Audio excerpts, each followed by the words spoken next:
नमस्कार, मैं हूं श्रद्धा और आप देख रहे हैं पी न्यूज भारत। लॉटरी पद्धति द्वारा चयन समिति ने आधा दर्जन कोटे की दुकानों को किया आवंटित। आइए देखते हैं मनोज तिवारी की रिपोर्ट। बलिया जनपद के बैरिया क्षेत्र में लंबे समय से लटकी आधा दर्जन कोटे की दुकानों का आवंटन बैरिया तहसील के सभागार में गुरुवार को चयन समिति द्वारा लॉटरी पद्धति से किया गया। चयन समिति ने सारी प्रक्रिया पारदर्शी ढंग से अपनाते हुए नवका गांव के कोटे की दुकान भारती तथा दूसरी दुकान शिव स्वयं सहायता समूह को दे दी गई। सुकरौली की दुकान सीता देवी, दुर्जनापुर की दुकान शिव सागर समूह एवं हनुमानगंज की दुकान जय भोलेनाथ समूह तथा श्रीपतिपुर की दुकान जय मां भगवती समूह के नाम आवंटित किए जाने की घोषणा की गई। उप जिलाधिकारी ने बताया कि चयन प्रक्रिया संबंधित दुकानों के समस्त आवेदकों के बीच संपन्न कराई गई। दुकानों की घोषणा के बाद उप जिलाधिकारी बैरिया प्रशांत नायक ने बताया कि तहसील क्षेत्र की यह दुकानें लंबे समय से रिक्त चल रही थी। बैरिया व मुरली छपरा के खंड विकास अधिकारी ने विवादास्पद परिस्थिति लॉ एंड ऑर्डर के कारण का हवाला देते हुए गांव में खुली बैठक करने में सुरक्षा कारण का हवाला देते हुए मना किया था। उन्होंने लॉटरी अथवा कई अन्य वैधानिक तरीके अपनाते हुए दुकान चयन के लिए लिखा था। ऐसे में स्वयं सहायता समूह निर्धारित आरक्षण पुराने राजकीय मिट्टी तेल के निरस्त दुकानदारों को प्राथमिकता देते हुए लॉटरी पद्धति वहां एक ही आवेदक वैध पाए गए शेष आवेदनों में कमी पाते हुए उन्होंने निरस्त कर पूरी पारदर्शिता के साथ दुकानों का चयन कर नाम की घोषणा कर दी गई। चयन समिति में एसडीएम अध्यक्ष व एआरओ 2 सप्लाई इंस्पेक्टर 1 सदस्य एनआरएलएम तथा विकास खंड अधिकारी सदस्य थे। चयन समिति जिलाधिकारी ने गठित की थी। उप जिलाधिकारी ने बताया कि चयन में नियम अनुसार कार्य करते हुए पूरी पारदर्शिता बरती गई तथा सबका वीडियो रिकॉर्डिंग कर शांतिपूर्ण ढंग से दुकानें आवंटित कर दी गई हैं। सुरक्षा की दृष्टि से पर्याप्त संख्या में पुलिस बल की भी मौजूदगी रही। किस तरह से चयन हुआ?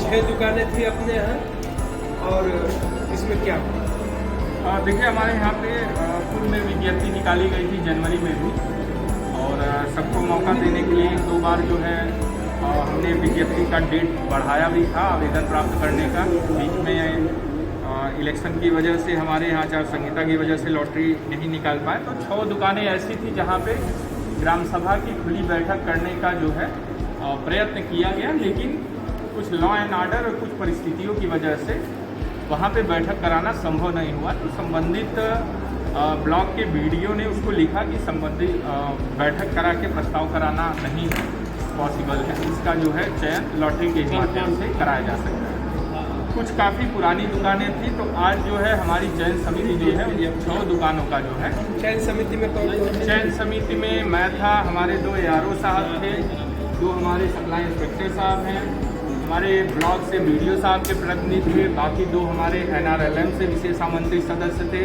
चूँकि सेल्फ हेल्प ग्रुप का मामला था तो इन लोगों को बुलाया गया था।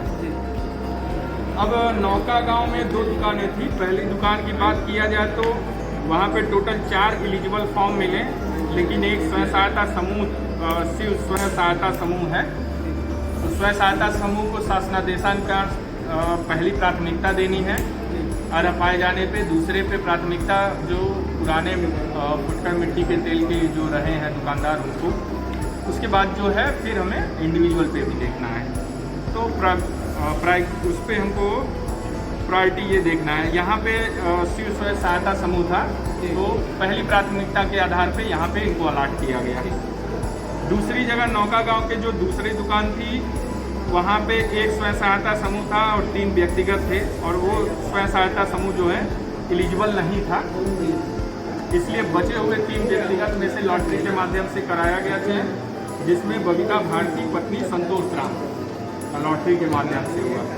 तीसरा था सुकरौली का, जहाँ पे 2 स्वयं सहायता समूह थे और 3 व्यक्तिगत थे। दोनों स्वयं सहायता समूह अनहर पाए गए हैं, इसलिए 3 व्यक्तिगत में से हम लोगों ने लॉटरी के माध्यम से निकाला, जहाँ पे सीता सिंह पत्नी अभिषेक कुमार राठौर इनका चयन हुआ। सिरपतपुर में हमारा सिरपतपुर में भी हमारा 2 स्वयं सहायता समूह था, 3 इंडिविजुअल थे। एक स्वयं सहायता समूह एलिजिबल नहीं था, एक सहायता समूह एलिजिबल था, बाकी 3 इंडिविजुअल थे। तो शासनादेशानुसार हमने स्वयं सहायता समूह को अलॉट किया। दुर्जनपुर में एक स्वयं सहायता समूह पड़ा था और एक इंडिविजुअल पड़ा था। स्वयं सहायता समूह एलिजिबल नहीं था, इसलिए इंडिविजुअल शिवसागर रजकपुत्र चितेश्वर पाठक को अलॉट किया गया। तीसरा दुर्जनपुर हनुमानगंज का था, जहां पे सिर्फ एक स्वयं सहायता समूह का फॉर्म पड़ा था। फॉर्म की स्क्रूटनी कमेटी द्वारा की गई, वो एलिजिबल था, इसलिए वहां पे लॉटरी निकालने की जरूरत नहीं पड़ी और उनको अलॉटमेंट दे दिया।